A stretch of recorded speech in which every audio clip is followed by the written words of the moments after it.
আসসালামু আলাইকুম ওয়া রাহমাতুল্লাহি ওয়া বারাকাতুহু। বিসমিল্লাহির রহমানির রহিম। আলহামদুলিল্লাহি রাব্বিল আলামিন ওয়াল আকিবাতু লিল মুত্তাকিন ওয়াসসালাতু ওয়াসসালামু আলা নাবিয়্যিহি মুহাম্মাদিন ওয়া আলিহি ওয়া আসহাবিহি আজমাইন। আম্মা বা'দ।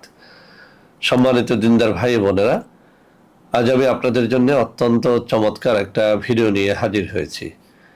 বন্ধুরা আমার, আপনারা জানেন গত কয়েক বছর পর্যন্ত আমি বাংলাদেশের বিভিন্ন অঞ্চল সফর করে বেড়াচ্ছি। আলহামদুলিল্লাহ, যেখানেই যাচ্ছি অসংখ্য অগণিত ভাই ও বোন আমার সাথে দেখা সাক্ষাৎ করে তাদের নানা রকম সমস্যার কথা তুলে ধরছেন। আমিও আমার সাধ্যানুযায়ী তাদের সাহায্য করার চেষ্টা করে যাচ্ছি। বন্ধুরা আমার, আল্লাহ রাব্বুল আলামিনের কাছে এই প্রার্থনা করি, আল্লাহ রাব্বুল আলামিন যেন আমাকে আমৃত্যু মানুষের খেদমতে নিয়োজিত রাখেন, আমিন। বন্ধুরা আমার, আমরা যখন বিভিন্ন এলাকাতে সফরে বের হই, নানা রকম মানুষ নানান কঠিন ও জটিল সমস্যা নিয়ে আমাদের সাথে দেখা সাক্ষাৎ করে থাকেন।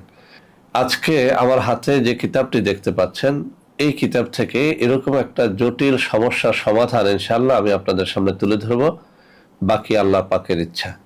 বন্ধুরা আমার, আমাদের মধ্যে অনেক প্রকারের রোগী আমরা দেখতে পাই। জিনের রোগী, বদজিনের রোগী, পরিতে ধরা রোগী, আবার ব্ল্যাক ম্যাজিকে আক্রান্ত রোগী। এরপরেও একদল মানুষকে আমরা দেখি যারা পাগলাটে স্বভাবের হয়, জিনের কারণে পাগলামি করে, কেউ কেউ ব্ল্যাক ম্যাজিকের কারণে পাগলামি করে, কেউ কেউ জন্মসূত্রে পাগল হয়ে থাকে। তো বন্ধুরা আমার, পাগল রোগের চিকিৎসা এটা অত্যন্ত জটিল ও কঠিন একটা চিকিৎসা, যে কেউ ইচ্ছে করলে এটা করতে পারে না। আমরা বাস্তব অভিজ্ঞতার আলোকে দেখেছি বহু পাগলের বহু রকম চিকিৎসা করে তারপরেও কিন্তু পাগলামিটা ভালো করা যায় না।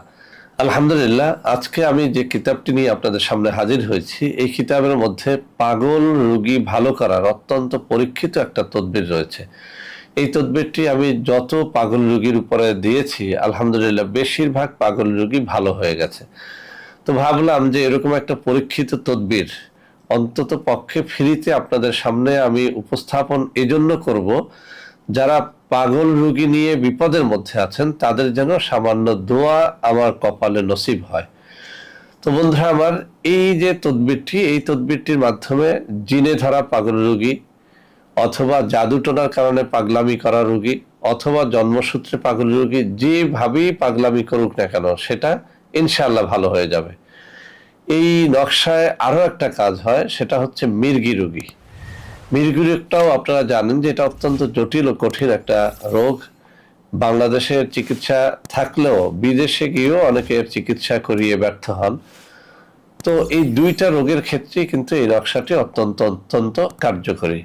বন্ধুরা আমার, আমি এই নকশাটি লেখার নিয়ম, কিভাবে এটি আপনারা ফ্রিতে পাবেন, অর্থাৎ আপনি কিভাবে নিজের জন্য নিজে করবেন অথবা আপনার কোনো আত্মীয় স্বজনকে দিয়ে করাবেন, সেই জিনিসটি আমি যদি পড়ে শোনাই তাহলে আপনাদের জন্য সহজ হয়ে যাবে। সর্বোপরি আমি এটা আপনাদের সামনে একেবারে এমনভাবে তুলে ধরবো যাতে করে আপনারা বুঝতে পারেন এটা কিভাবে লিখবেন, বা এর নকশাটা কি, এটা যেন আপনারা চোখে দেখে দেখে লিখতে পারেন।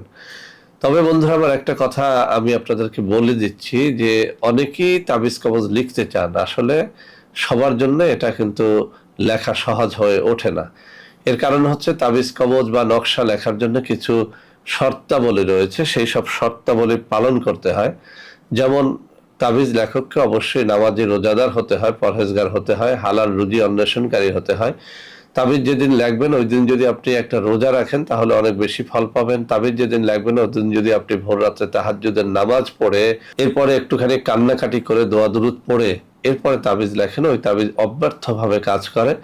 এছাড়াও তাবিজ লেখার জন্য মেশক জাফরানের কালি জোগাড় করে নিতে হয়। তাবিজ লেখার জন্য অবশ্যই তাবিজ লেখার কাগজ অথবা ভোজপাতা জোগাড় করে তার মধ্যে লিখতে হয়। তাবিজ লেখার জন্য কোনো একজন পীর বা শায়েখ ওলি আল্লাহর অনুমতি প্রয়োজন হয়। তাও যদি আপনারা না পান তাহলে অন্তত যারা তাবিজ লেখে এরকম একজন প্রসিদ্ধ তাবিজ লেখকের অনুমতি যেন আপনারা অবশ্যই নিয়ে নেন।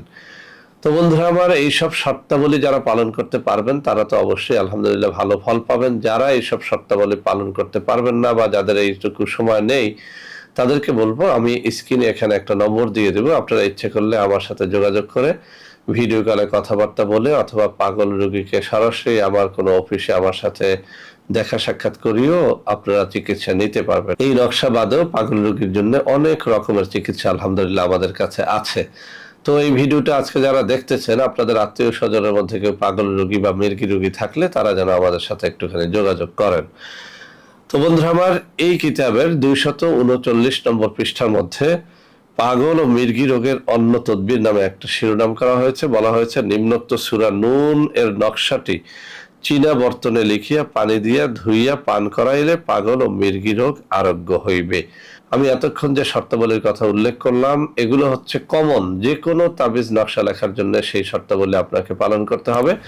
তবে শর্তের বাইরেও কোনো তাবিজের জন্য আলাদা কোনো নিয়ম প্রযোজ্য হলে সেটা অবশ্যই আপনাকে পালন করতে হবে। যেমন এখানে বলা হয়েছে চীনা বর্তন, মানে আমরা যে খাবার প্লেট, এই যে খাবার প্লেটে করে খাবার খাই, সেই প্লেট ধুয়ে মুছে পরিষ্কার করে সেই প্লেটের মধ্যে, সাদা একটা প্লেটের মধ্যে নিম্নোক্ত সূরা নুনের নকশা চীনা বর্তনে লিখিয়া পানি দিয়া ধুইয়া পান করাইলে পাগল ও মির্গি রোগ আরোগ্য হইবে।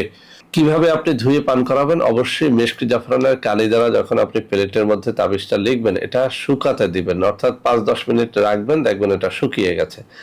এরপরে ঝমঝমের পানি অথবা টিউবওয়েলের পানি, অর্থাৎ পরিষ্কার ভালো কোনো পানি দ্বারা এই নকশাটাকে ধুয়ে ফেলতে হবে।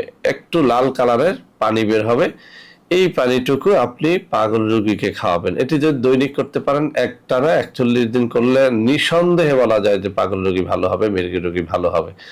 যদি আপনি 41 দিন না পারেন, অন্তত 21 দিন করবেন। তাও যদি না পারেন, অন্তত 7 দিনের একটা কোর্স আপনি অবশ্যই করবেন। যাদের পক্ষে এমনটা সম্ভব হবে না, তারা অন্তত একদিন লিখে ওই পানিটুকু একটা বোতলের মধ্যে সংরক্ষণ করবেন, মাঝে মধ্যেই পাগল রোগীকে খাইয়ে দেবেন। এটা অত্যন্ত অত্যন্ত পরীক্ষিত। এছাড়াও বন্ধুরা আমার, পাগল না কিন্তু আধা পাগলা স্বভাবের এমন আছে, অনেকের স্বামী, অনেকের স্ত্রী, তারা আধা পাগলা স্বভাবের, যখন তখন রেগে যায়, বদমেজাজ, তাদের জন্য এটি অত্যন্ত পরীক্ষিত, অত্যন্ত কার্যকর। এই জন্য যাদের স্বামী কিংবা স্ত্রী পাগলাটে স্বভাবের আছে, অথবা আত্মীয় স্বজনের মধ্যে কেউ যদি পাগলা স্বভাবের হয়, বদমেজাজি হয়, তাদের ক্ষেত্রেও এই একই নিয়ম ফলো করেন, ইনশাআল্লাহ ফল পাবেন। তো বন্ধুরা আমার, নকশাটি আপনাদের সামনে আমি এখন তুলে ধরছি। আপনারা একটু লক্ষ্য করলেই দেখতে পাবেন, আমার এই যে বাম হাতের যেখানে আঙ্গুলগুলো নাড়াচাড়া করছি, ওখানে এই নকশাটা রয়েছে। একটু লক্ষ্য করে এখান থেকে একটা স্ক্রিনশট নিয়ে নেন। অবশ্যই আপনাকে পরহেজগার হতে হবে, নামাজি হতে হবে। ভোর রাত্রে লিখলে ভালো ফল পাবেন। মেশকে জাফরানের কালি দ্বারা লিখে ধুয়ে পান করান, ইনশাআল্লাহ ফল পাবেন। আমি আবারও বলছি, মেশকে জাফরানের কালি ছাড়া এই তাবিজে আসলে আপনি ওরকম কোনো ফল পাবেন না। অরিজিনাল মেশক জাফরানের কালি জোগাড় করে ফাউন্টেন পেন দ্বারা কোনো একটা সাদা প্লেটের মধ্যে এটা লিখে তারপরে ধুয়ে পান করান, ইনশাআল্লাহ পাগল রোগী বা মির্গি রোগী ভালো হয়ে যাবে। বন্ধুরা আমার, এই নকশাটি যদি আপনারা আমাদের কাছ থেকে নিতে চান, তাহলে এই নম্বরে আমাদের সাথে যোগাযোগ করতে পারবেন। বন্ধুরা আমার, এছাড়াও আমাদের নানা রকমের চিকিৎসার জন্য নানা রকম অর্গানিক প্রোডাক্ট রয়েছে। আমরা সেগুলো নামমাত্র হাদিয়ে নিয়ে বিক্রয় করে থাকি। যাদের ওই সব প্রোডাক্ট প্রয়োজন হয়, তারা সরাসরি আমার হাতে দেখানো এইসব নম্বরে যোগাযোগ করবেন। আপনারা জানেন, আমার নাম দিয়ে নানা রকম প্রতারক চক্র রয়েছে। তারা বিভিন্ন ভিডিওর মধ্যে বিভিন্ন ভুয়া নম্বর দিয়ে আপনাদের সাথে প্রতারণা করে যাচ্ছে। প্রতারণার হাত থেকে বাঁচার জন্য আমার হাতে ধরা এই নম্বরে যোগাযোগ করে তাবিজ, কবজ, নকশা অথবা যে কোনো অর্গানিক পণ্য ক্রয় করলে আপনারা ইনশাআল্লাহ প্রতারিত হবেন না। তো বন্ধুরা আমার, আশা করি আজকের এই ভিডিওটি আপনাদের অনেক অনেক কাজে দেবে। বন্ধুরা আমার, ভিডিওটি ভালো লাগলে লাইক করবেন, কমেন্ট করবেন, শেয়ার করবেন, আমাদের প্রত্যেকটা চ্যানেলকে ভালোবেসে সাবস্ক্রাইব করবেন। আল্লাহ হাফেজ। আসসালামু আলাইকুম ওয়া রাহমাতুল্লাহি ওয়া বারাকাতুহু।